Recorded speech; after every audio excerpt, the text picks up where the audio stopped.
Unforgiven is one of my favorite new SMGs, and today we're going to take some time to dive into the stats, the perks, and determine exactly why I love it so you can too.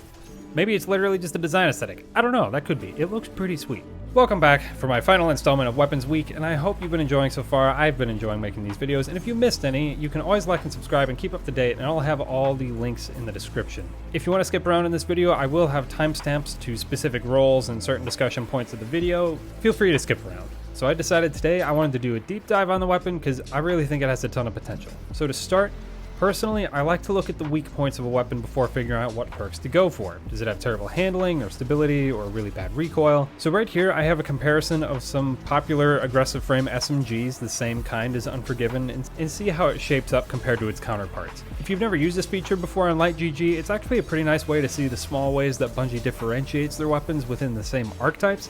Kind of gives you a window into why each weapon feels a little different. And as you can see here pretty quickly, Unforgiven stands above most of the sample size and range, except for Aikilos, unsurprisingly. Unforgiven is also one zoom lower than 3 of them, so it's not really an outlier either on the high or the low end, which is fine. Handling is also comparable, so that's good, but as you can see, the real problem is stability. And to be fair, none of them have good stability. Aggressives aren't known for good stability, but this might be an area that you want to build into for Unforgiven.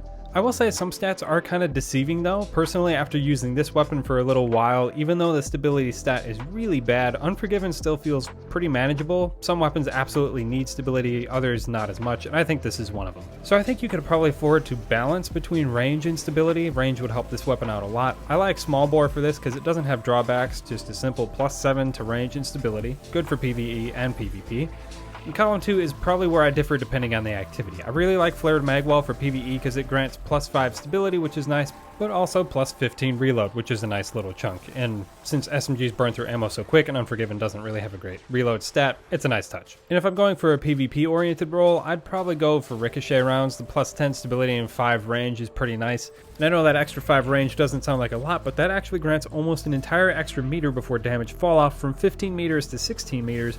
And yeah, it doesn't sound like a lot, but it's 1 extra meter between you and the guy with the shotgun. So adding a stability masterwork onto this would probably be good, and suddenly you're looking at pretty respectable numbers. Now, of course, just keep in mind, these are my suggestions. There are plenty of good other options, and considering you can't craft this SMG, which is kind of a huge bummer, I wouldn't sweat too much about the finer details like the barrel and mag so much. What you really want to land are the perks in column 3 and 4, which is hard enough, and if you can get those, you're good. So what should you be going for? Why do I think Unforgiven has so much potential? Well, part of the reason is because it has perks in the right places. It doesn't just have good perks, they're in the right columns. Some weapons have great perks, but if they were just in a different column, it'd be perfect. Unforgiven has that perk synergy you hear people talk about, and one role that jumps out to me immediately is Demolitionist plus Adrenaline Junkie. Every kill is going to boost your damage a little bit with each stack of Adrenaline Junkie, and then Demolitionist is going to refund some grenade energy as well. Once you have your grenade back, you get a kill with it to instantly go to 5 times Adrenaline Junkie for a solid 33% damage boost to your SMG. It's a really natural pairing you can easily lean into with other perks like Bomber on your class item, or the Boot mod that gives you grenade energy on orb pickups Innervation. Even better is that with Echo of Instability on Void 3.0, grenade kills grant volatile rounds, which makes your enemies explode. So here's the breakdown on the flow of the build. By throwing a single grenade and getting a kill with it, it'll reload your weapon, you get 35% damage for your SMG, get volatile rounds, and then every kill you get with Unforgiven will refresh that 35% damage buff and be giving you grenade energy back the whole time.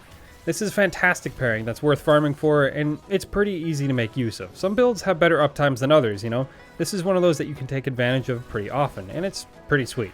And one more thing before we move on, this would actually be a pretty good perk combination even in high-end PvP content like Trials. Demo giving you that extra grenade energy can make a big difference in round-based combat like Trials, and the extra 35% damage if you do land a grenade kill could be huge. Lately I've been taking advantage of Ahamkar's Spine for my Hunter, or Spike Grenades if I'm on Void, and I've been able to pick a lot of people off this way, and if you can get that first kill and then rush on the last 2 with your team, all while you have a 35% damage buff would be really huge, so don't sleep on this combo for PvP either, it has potential. Moving on to our next perk combo, we've got something that's pretty similar. Got Demolitionist and Golden Tricorn. This one has a similar level of build crafting that's rewarding in a little bit different of a way that requires just a little bit more setup. Tricorn's a little less plug and play, and you'll be only really getting the most out of it if you build into it, but that's not too difficult with Demolitionist. Tricorn grants a 15% damage buff after a single kill for 7 seconds, but if you get an ability kill in those 7 seconds, it'll extend it to 10 seconds and a 50% damage buff. That was kind of a mouthful. Hopefully you followed all that, but if the flow is the same, you get grenade energy with weapon kills, you throw a grenade and get that 50% damage buff plus volatile rounds and continue the cycle. So while it has a little less uptime than Adrenaline Junkie, it has a higher damage ceiling, which depending on the situation could be nice. Maybe you have a group of adds and one major, you throw a grenade, clear out some of the adds, and then you start firing on the major with 50% extra damage, just as a small example. This might be something really useful for maybe a solo flawless duality run with all the Bellkeepers you run into. Lastly, there's one more PvE combo I'd like to draw your attention to. Demolitionist plus Repulsor Brace. I'm sorry, I just can't get away from Demo, it's too good. Repulsor Brace is an interesting perk though, granting you an overshield anytime you defeat a void debuff target. So for Hunter, this might look like throwing your smoke on an enemy and then getting the kill, or killing an enemy that's been suppressed. I've taken some time to mess with this loadout a little bit, and while it's not my absolute favorite, it's a different take on Void 3.0 that will dramatically improve your survivability.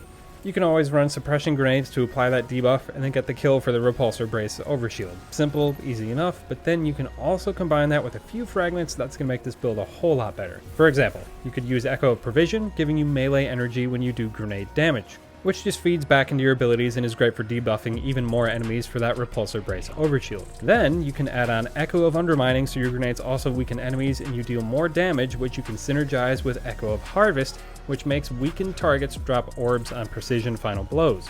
And then you can use those dropped orbs with a Solar Leg Mod Recuperation to immediately restore some health, and Innervation as well to restore some grenade energy, and also get Devour, which is absolutely huge. Devour, as everyone knows, is very good. So after throwing a single grenade, you reloaded your weapon with Demolitionist, suppressed and weakened enemies you can kill for an overshield, generated orbs that you can pick up to feed more grenade energy, get health back instantly, and get Devour. And if you want even more grenade energy, you can run Grenade Kickstart on some stasis arms that'll give you some energy back immediately. So hopefully with that little flow there, it's becoming a little more clear why I think this gun's so cool. It has the right perks, they're in the right columns, and all you have to do is mess around a little bit with some aspects, and what on the surface level might look like a B tier perk or weapon suddenly looks like an S tier weapon. Super cool, right?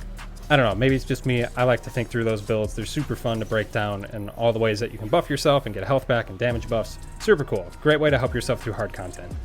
So anyway, moving on from the more build crafty stuff, I'm not going to get into depth with any of these other perks because they're a little bit more face value than some of these others anyway. So we're just going to call these the honorable mentions because they are still great perks, they just aren't what I wanted to focus on today. Feeding Frenzy and Frenzy is a fine combo for some basic damage and reload, and even Dragonfly in that second column is going to be pretty fun too with Dragonfly spec. If you wanted a more PvP oriented role, Well-Rounded might be a good play, as would Steady Hands and Tunnel Vision.